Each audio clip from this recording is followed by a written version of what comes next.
Okay, so I think I'll call to order at 4:35 is the time I have.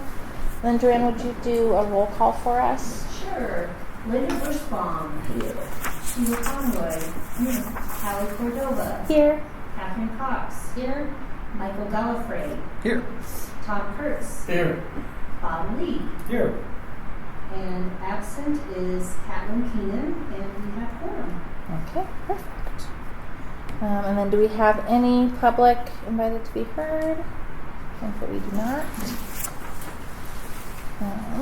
So has everyone had a chance to look over the minutes from the October 15th meeting? Do we have any notes, questions, revisions? No. Is there a motion to approve? Tom, second. Linda, all in favor? Unanimous. And then we don't have any accessions? Oh, no, we do. We do? Okay. Oh, we do.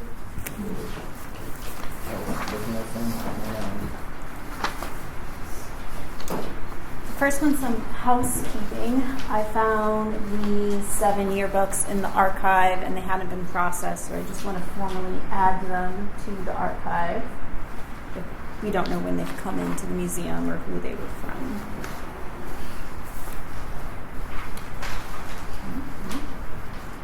Then this is an exciting piece. This is a Westfall hardware carousel from the Hamweller hardware store. It's being donated by Steve Scruggs, who is in the picture. He bought it. It was all in pieces. He was able to put it back together. He had to replace some parts like the glass front, and there was some little metal levers that needed to be formed. He worked with the Makerspace to do that, which was great. It all goes together like a big giant wedding cake, and then it has these little hooks, as you can see, come down like the sliced cake piece. You kind of pull it, and the whole, like that one level will spin around, and so the person behind the counter could spin it around and then pull out what nut, bolt, screw, whatever, out of the right little compartment. So it's bigger on the bottom, and it goes up. You cannot lift it and move the whole thing, or else it will break. He also donated the rolling cart thing as well, so that we can easily move it around. It is missing a top, but it's still an impressive piece with good Longmont connection. It's fairly tall and comes up to your waist. So great Longmont provenance. He also donated 3 bags, which I didn't get a picture of these. They're just kind of like little wax bags that say Baby's Puffs o' Wheat from the Longmont Puff Shop. And that was a very, very brief business in 1940 here in Longmont. We didn't have anything like that. And they advertised, there's a cool advertisement. I'm not sure where it was. On the bag is printed 248 Washington Street, which is now East 6th Ave. But in this newspaper ad, it says West 11th Avenue. So, no idea. But it does not seem to have lasted longer than 1 or 2 years. There is also a Great Western Sugar drawstring canvas sack that came with this donation.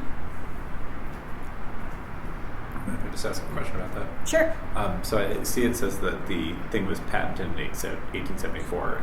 Are there like several of them out there, and this is one of them from a different time, or is this the thing that was patented? It is possible to deep dive on this. I'm sure it was made after 1874. Often patented numbers are much earlier than the actual production. This is a metal one, I guess more, or at least according to Steve. The wooden ones were more frequent, but they don't bring as much at auction. I guess the metal ones are more valuable because they do break really easily.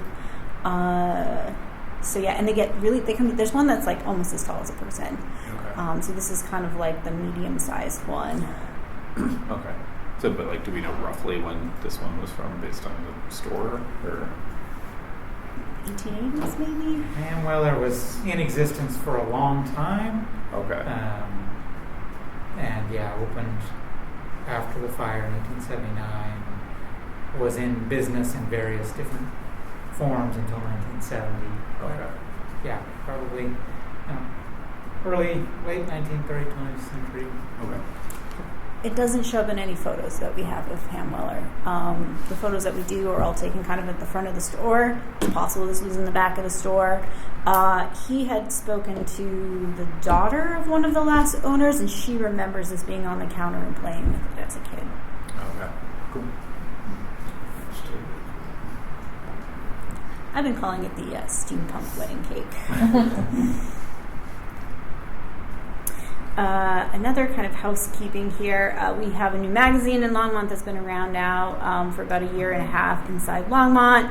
There's been some decent stories that are very hyper-local, and I reached out to them about getting an issue sent to the museum and then asking for backlogged magazines as well. So they delivered every issue up until today. And then they're supposed to send me one. So I'd like to start in a session for those, and then we'll just keep adding to them as they get published.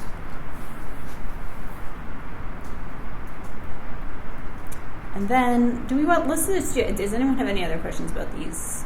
We're going to vote on these now, I think, and then we're going to go to a more complicated potential donations. I move to accept the accessions as presented. Do you have a second? Sheila, all in favor? Unanimous? Just going with, of course I'm voting yes. All right, so we had a woman named Victoria Finch come in with 2 photographs of Frida Kahlo taken by Nicholas Moray, who was one of her friends, lover, close confidant. He photographed her quite a few times. These photographs are gelatin silver prints made from negatives from the photographer's archive. She did buy them at a art gallery in Texas. She gave me all of the information regarding their purchase and their appraisal. She thought that these would be appropriate at the Longmont Museum because of what we've done with Day of the Dead and then Day of the Dead's connection with Mexican heritage. She's been coming to Day of the Dead since its beginning. She is not a Longmonter. I believe she's in Boulder. And so that was her rationale for donating these here. They're not too big. They're maybe 16 by 20 or so. And then the square one is maybe 16 by 16. They do come with lots of information on the back, particularly the one on the left, which is, it's actually the 2 Fridas, including a photocopy of one of his letters to her. There's some details of that, about how they were printed and the edition. Where's my next slide? I have more here. A little information about Nicholas Murray. So it's not something we would normally take because there's not a direct connection to Longmont. She didn't even know that we were going to do a Frida Kahlo show. She had no idea. As far as we know, these are not photographs that are part of that traveling rental show that we'll be having in 2026. Of course, we add them to the collection, then we are the caretakers for them. They would take up room in storage. We would probably have to think of other ways that we could exhibit them. She suggested, during Day of the Dead, this could be something that could be exhibited temporarily.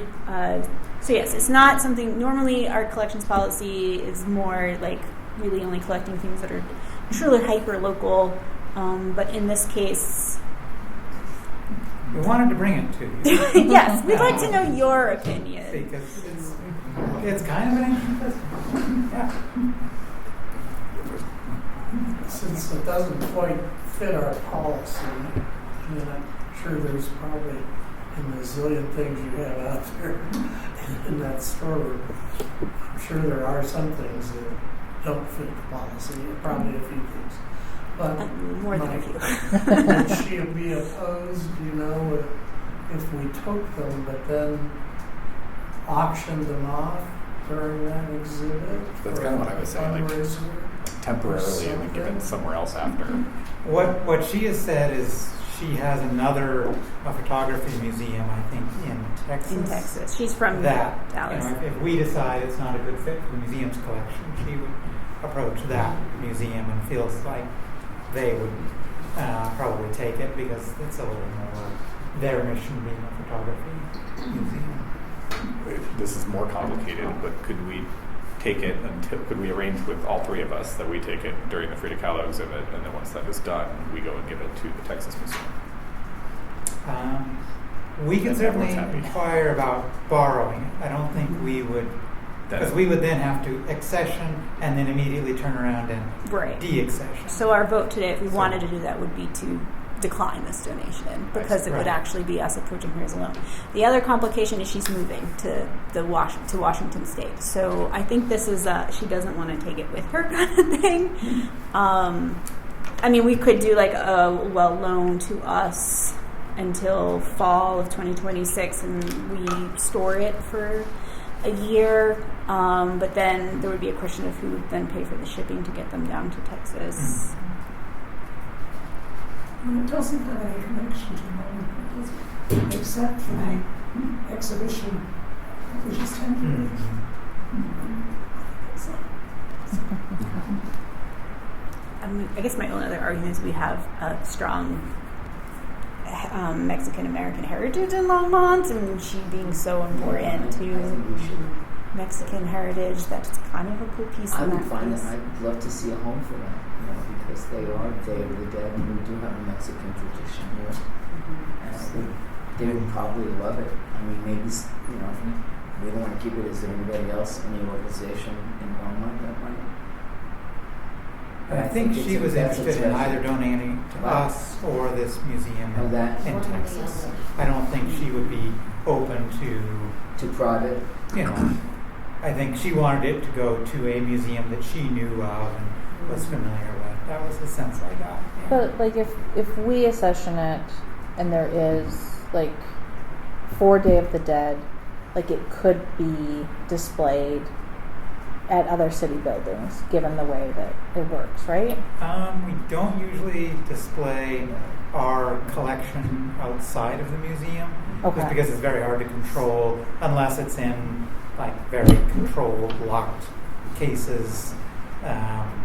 So most city buildings don't really meet our standards. We have some things at Sandstone Ranch, which actually we need to check on again. But in general, we try not to, especially something like this, which is going to be tens of thousands of dollars. We probably would not have it displayed outside of a secure place like the It would museum. have to be like a carved out section of our regular exhibit space that we would exhibit this. Are we, I'm not actually suggesting we action on what I'm about to say, but are we bound by the donor's wishes once we accession something? Or? Not I mean, I legally, but I would say ethically, That's if what we I are think. taking it with the intention of only keeping it a short time, at a minimum, we would need to let her know. Okay, that makes sense. That's what we would do.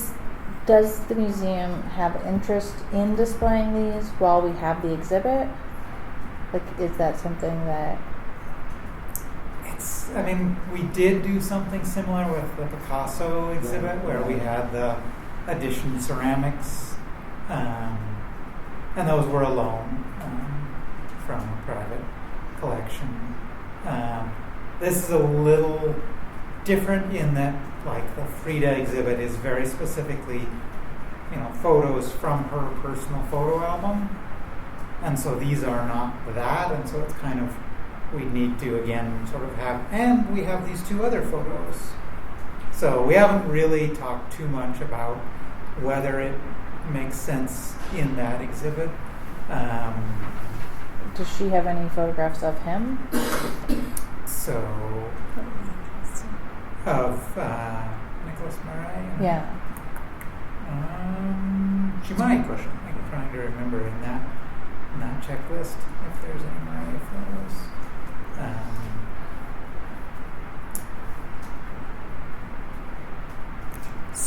Storage right now would not be an issue. We would certainly have room for these at the MCC. It's more of, okay, we take them, I mean, I think legally we have to keep them for at least 4 years. Do I have that right? No, but ethically, that may have come from some collections policy of another museum I worked at. Yeah. But yeah, it just is not great practice to like take things and even we would probably not sell them. We would probably pass them on to another museum if we were to deaccession these. It's like, are we giving work to another curator down the line?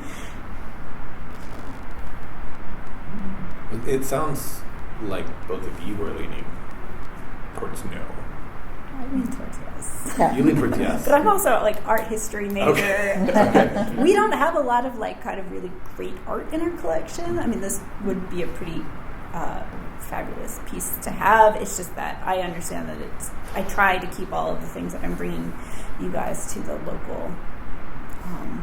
Is there like inherent, as a museum, does having fancy, expensive stuff, just is that inherently good or no? Like, I know it sounds like a weird question, but like, I mean, I think and I am leaning towards no because of the issues of we've created a policy that says we collect from Longmont and things that are tied to Longmont, and when we say this is really cool, we should take it, even though it really doesn't connect to Longmont in any significant way. I mean, if we could point to, anything in this that ties in any way to Longmont, other than it was owned by someone that lived in Longmont, I would. Well, they live in Boulder, see it. right? Yeah. And right, there's not even. So if it was Jack Kerouac, it would maybe be okay. Right. If it was a Jack Kerouac item, it was like, okay, there's a logic there. If it was James Dean, he visited Longmont once, maybe, but Frida and Nicholas Murray, yes, we've done exhibits and we will probably do exhibits again, but that sort of opens up to literally any artist anywhere in the world that we might someday do an exhibit on, and it to me, I struggle with how we then have any policy that actually, I mean, much as it's very cool and it would be awesome to be able to point out, hey, look at this cool thing we have in our collection. If we did take it, what would we do with it? I mean, I'm sure would find a way to put it into the Frida show. But after that, it would go into storage until the next time we did a Frida and Diego or something, which surrealist artist. Something. Day of the Dead. I was going to say, yeah. I mean, do you think it has a place in Day of the Dead? No, there's no connection with Day of the Dead in either of these photos. It's not. One of them is Frida with a deer. The other is Frida with a painting. It's just there are deer in Longmont sometimes. That's true. There are deer in Longmont. So yeah, I mean, I just feel like exhibiting it for Day of the Dead is really saying we don't really understand Day of the Dead, and we're doing something Latino that's Latino, and so therefore, isn't it Day of the Dead? It's not. There's her traditional Mexican dress. That was kind of a big part of her personality, was dressing like that. What was I going to say? It's like just what Eric is saying. It's the slippery slope. I worked at many museums in which it's a really cool thing kind of sometimes affects decisions. I would say we probably operated for half our life as a museum, just taking anything that was cool. And most of that could probably be deaccessioned. It's just we just don't have time to go through the whole process. And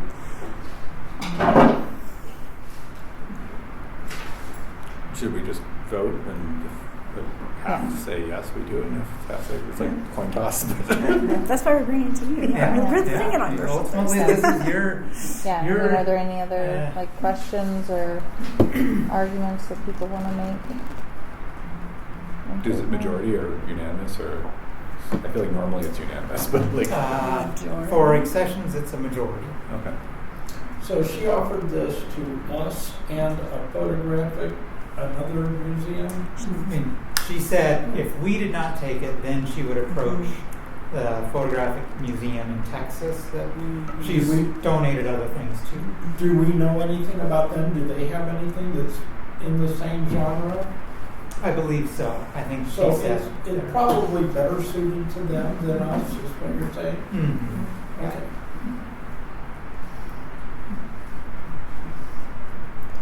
I So can't speak for them and their collection I policy. feel like it's a university art gallery, but I don't remember what the name was. I feel like it was like the museum of her alma mater.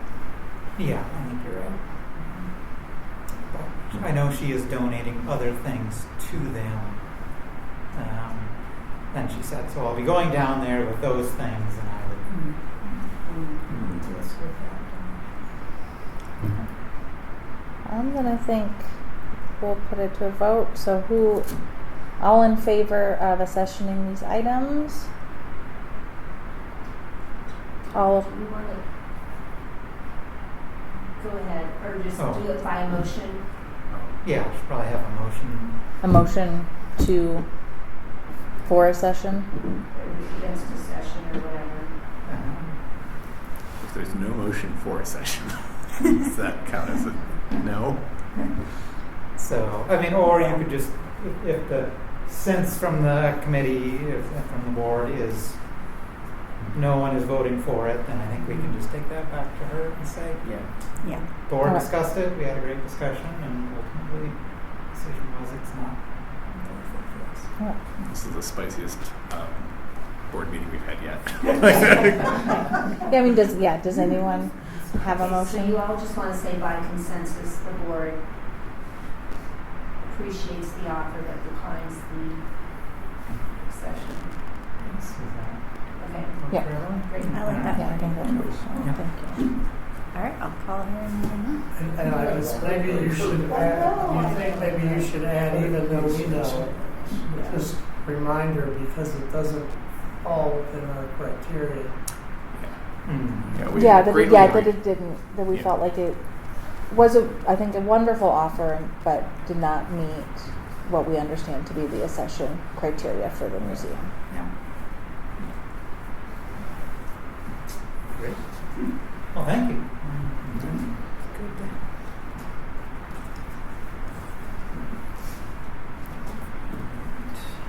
Let's see. Next.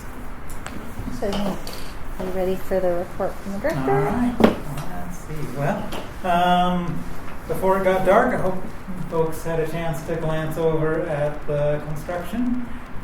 We have gone vertical, and steel is pretty much in place now. They're starting to put up studs around the outside wall, so you can start to really see the shape of the building and the angles that it's going to have. So that's exciting. And it's also challenging. We had 2 days without power. They hit a power line and doing some cutting. So we had a fire alarm today. So this we knew these weeks were going to be probably the hardest ones, which is why we moved this meeting off. But still proceeding on schedule. So I'm excited about that. Under exhibitions, so in your packet and also up on the screen is the floor plan for Lila's Children's Gallery. There's going to be 5 areas that will encompass that gallery. The Dragon Sky Castle,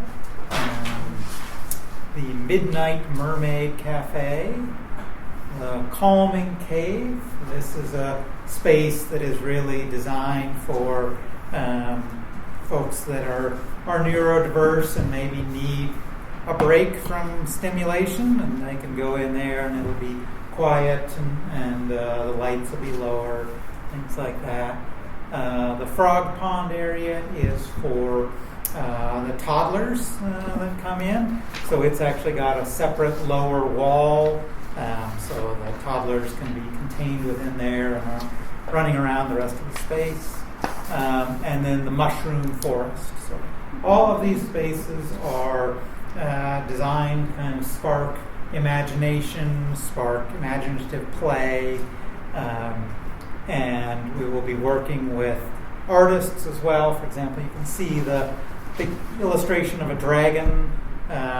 We are going to be working with an artist that's worked quite a bit with the Denver Art Museum, as well as the Denver Children's Museum, to create a textile dragon that will then be flying over the castle. And then our exhibit staff is hard at work developing interactives for all the spaces. For example, you can see the hexagonal tiles in the Midnight Mermaid Cafe. Mm-hmm. Those will be set into the carpet, and they will be a tile that when you step on them, they will distort and change colors and different things. So I think it's going to be a wonderful space. I think kids are going to have a ton of fun in there. We're really excited to be unveiling it to the public in next October. Let's see. Elizabeth, you want to talk about collections? The roof at the MCC, they're just doing the last finishing details up there. I was there the other day. There's just like one guy doing something up there. So the majority of the roof coming off and getting replaced is all done, and there was minimal just dust around, so we'll have to move our objects back to the wall. We had a really great fall season. I gave 13 tours. 4 of those were with Dr. Caitlin Keenan, and she was definitely the star of the haunted tours, the more interesting tour guide for sure. She got so many questions, and it really helped that she had spent time overnight in these locations and had first-hand kind of knowledge of kind of being in a space at night with paranormal investigators. We also had the 2 free Langan Park tours. I also gave a staff walking tour. We will have a few tours of the MCC coming up in, I believe, March or April, and then we'll start up doing walking tours again sometime in May, probably. We had a sold-out show for our talk on the Ku Klux Klan. Professor of History Patty Limerick from CU joined us, and she was also one of the guest speakers in the film that we showed from History Colorado. And then on December 5th, mark your calendars, it's Friday afternoon, the Anschutz Military Collections Specialist at History Colorado, Sydney, I'm not sure how to say her name, Mock. She's from Longmont. She grew up here. She will be joining me to explore some of our military objects from our collection. So we'll bring those out kind of like how we did the fashion history with on the tables, and you can get really a close look at some of the items we have. We have everything from we even have one Civil War item up through Vietnam. So we'll have lots of interesting things. Under the education section, just kind of to give you all a sense of sort of our planning calendar. So, we are still in the midst of our fall program what's going on, but we've already set all of our programs for next spring, and we're well into planning programs for next summer, the summer camps. So, always looking quite a ways ahead in education. It's been a good season. We have our usual art and SIP programs and the studio series, a more in-depth adult art class series. And then we're trying to start up a new group called the After School Music Program. Those have been a little challenging to get started, so we're going to try some different marketing, have them again in the spring, and then kind of reassess that program. So it's the best thing moving forward. Art in Public Places, there is a project going right now that they will be reviewing and selecting finalists for it tomorrow night's Good Places meeting called Cool Stop. So it is going to be a bus stop, probably around 3rd and Martin Street, that is designed by an artist. So rather than your traditional glass box of a bus stop, it will be a flower or some kind of a much more artistic look. And the hope is that if it's successful, if the project works well, that then we will do other artistic bus stops around town in the future. It's being done in collaboration with the sustainability department, because a lot of these areas where there are no bus stops are very hot, and just having that shade, it's kind of a cooling space and helps the whole area cool off if you want a little more shade. The auditorium, it's been a great fall season. Really had strong programs throughout the fall. We mentioned the KKK that was sold out. We also had several other sold out concerts. We just today received some very sad news. One of our performers for the holiday show, Pernell Steen, who has performed at the museum many times, passed away. He was one of the great jazz musicians of Colorado, and passed away. So we will have to get someone else, and we'll do a post mourning his passing and highlighting some of his performances at the museum in the past. Under development, we are finalizing names for our donor wall. Thanks, I believe most of you have gotten the name that you would like on the wall back to Megan. We need to chat with Susie. We need to get your exactly what you want on the donor wall. Get that finalized, and as a result of needing to finalize that, we have basically closed contributions for the capital campaign, at least as far as recognizing them for the wall. But Colorado Gives Day is Tuesday, December 9th. So we're already getting contributions to the museum for Colorado Gives Day. So we're really excited about that, because we haven't even sent out our marketing for Colorado Gives yet. So I'm pleased that folks are continuing to remember the museum and support the museum as we move forward. And we're also continuing to get membership renewals, which we're delighted about, because right now, members can still get early registration and discounted program registration. But one of our biggest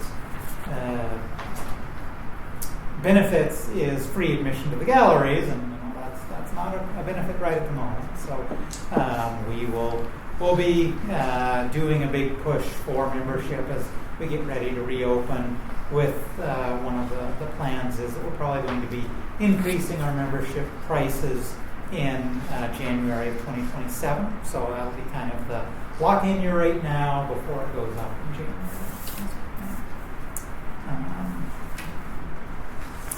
And finally, under marketing, had some great success. The haunted tours were featured on the front page of the Times Call, and the Day of the Dead celebration. I haven't mentioned that.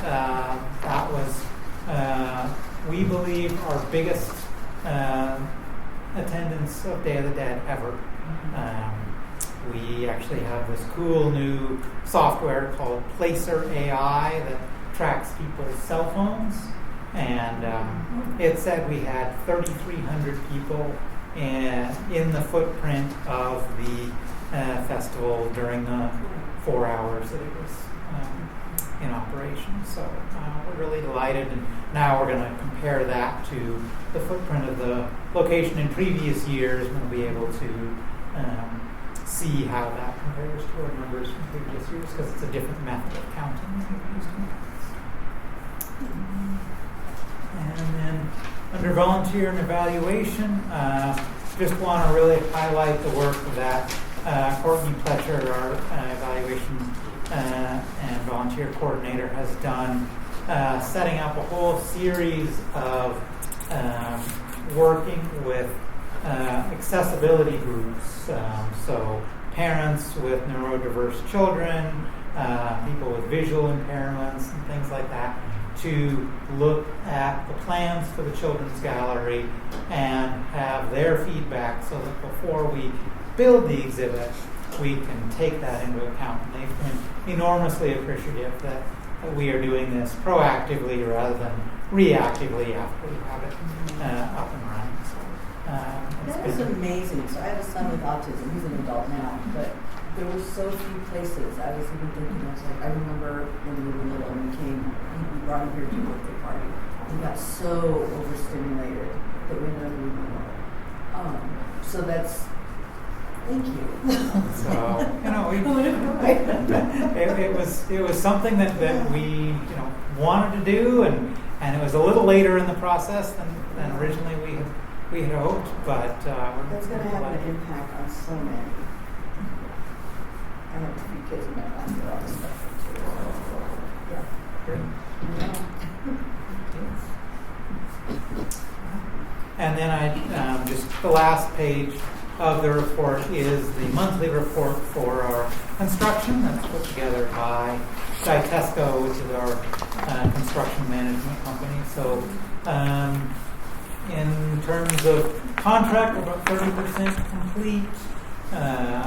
And you can see some of the photos of what's going on.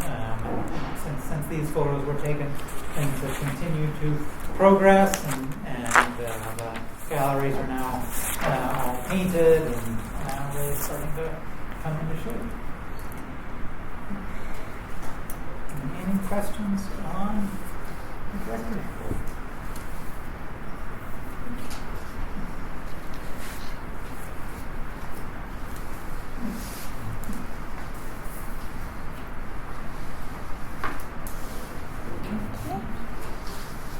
I do not have a report from the chair today. I don't have any unfinished business listed, but I do have some new business if you want to. So now that we've got walls up and there's something to see rather than just kind of dirt, we would like to start scheduling hard hat tours, and so wanted to see where we'd be looking after Thanksgiving, of course.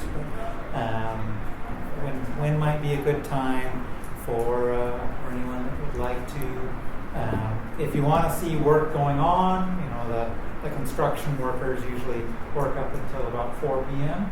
Or if you wanted to come in after that, there's not lights in the new area, so might be best to do it before sunset, just so you can still see. But if there's a time, I don't know if folks are available that first or second week of December to come in and take a look at what's happening in the museum.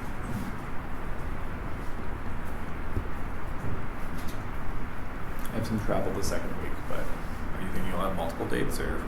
Probably would do one right now for the advisory board, just with the logistics of things, but we will later on have additional tours for donors and public and things like that. So you're thinking maybe like 3? Yeah, I think that would be a good time if that works for folks. Calendar real quick.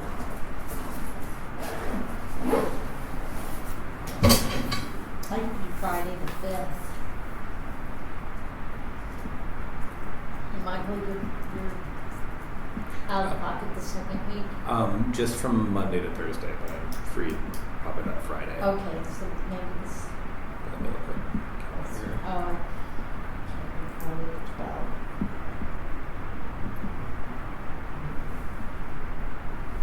It's going to take me a few minutes to get internet.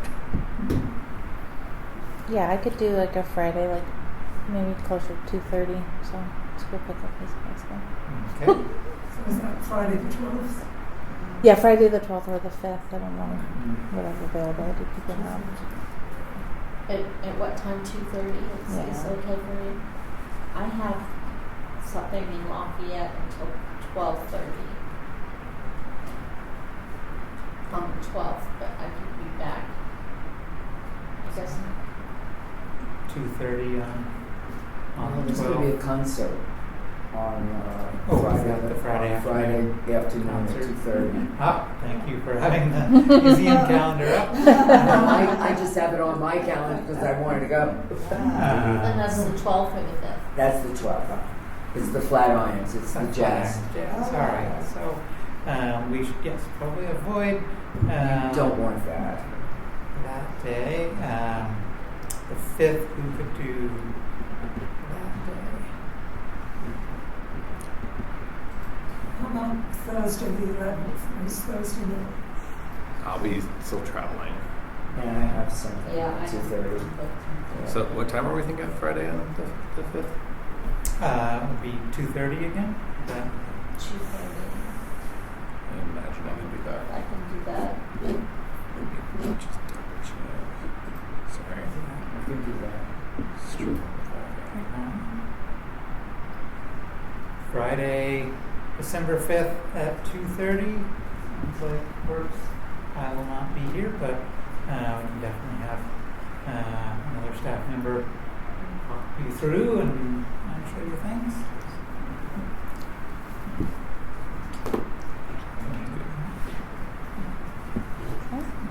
Great. Okay. Do we need to vote on this? I don't believe we need to vote on it. I guess that's a question. Okay, well, it's Is more it than 3 of us. I guess we would just need to publish it as a. Would we need to? Yeah, I don't think it's an official meeting, but we can certainly publish it.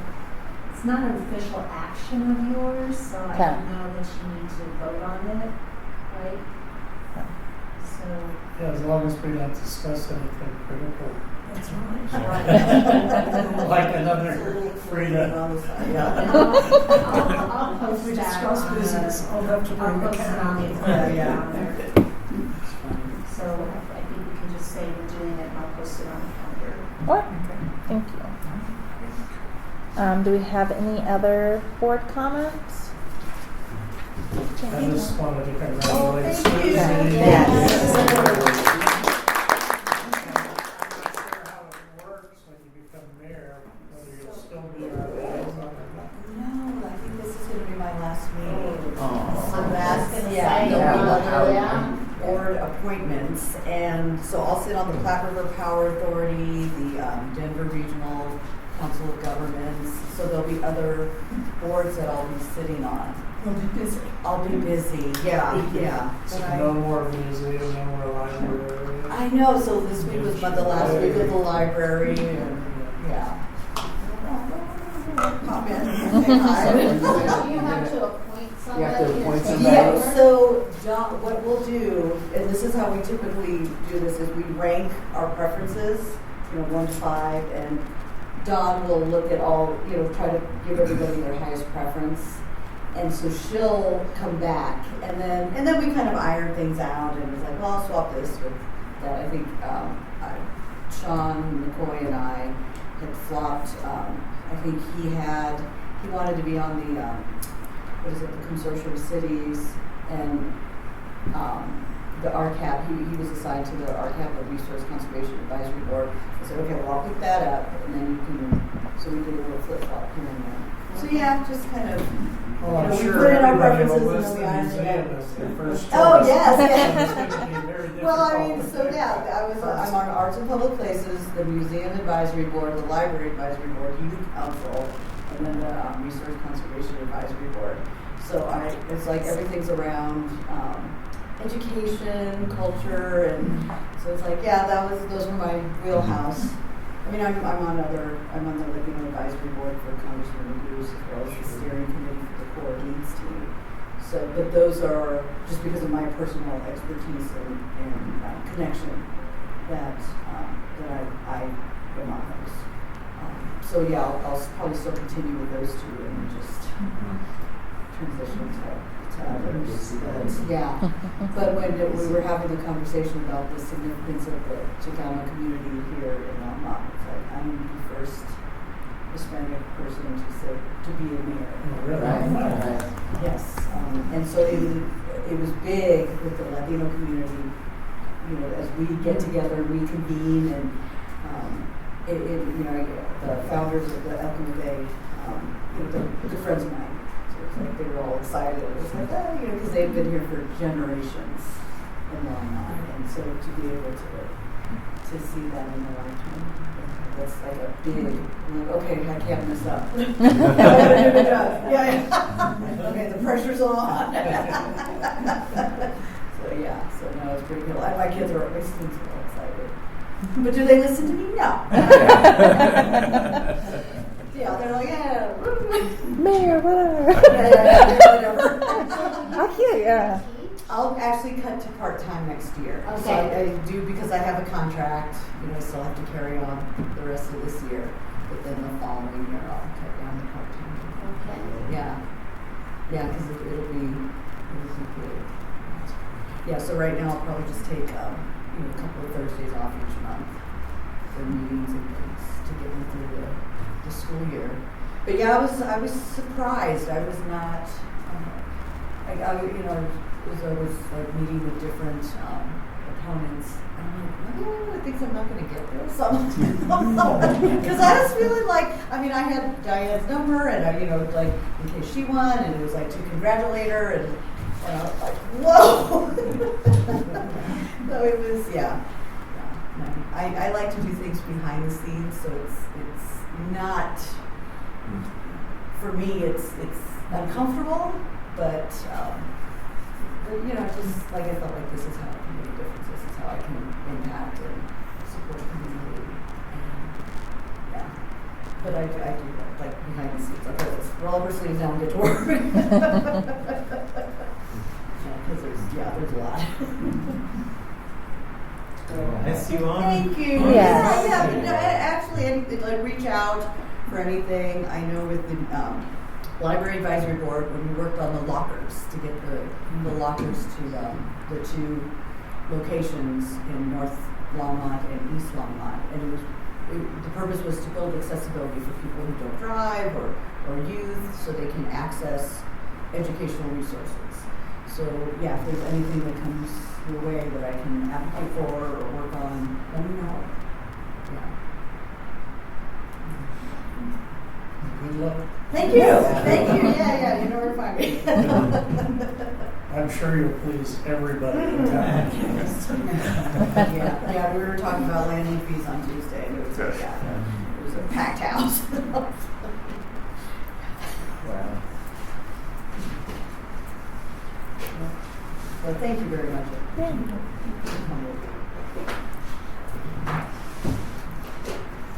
We have Miss in, you. yeah, we will.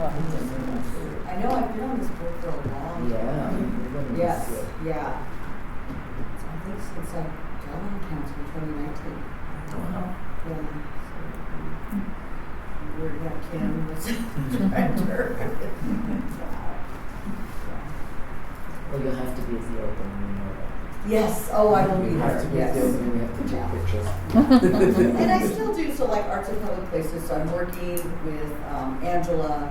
I'm doing another outreach project. We did it last year at Countryside Village, and we had the paintings on the council chambers. So we're looking to do another one. And we had a painting event at the park over in Landmark Park. Yeah, so I'll continue to do things like that.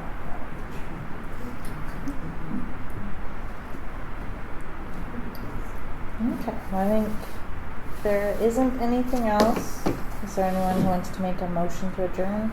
Tom? Maybe adjourn. I'll second. Second. All in favor? And just as a reminder, we're not having a meeting in Yeah, and we are December. not meeting in December.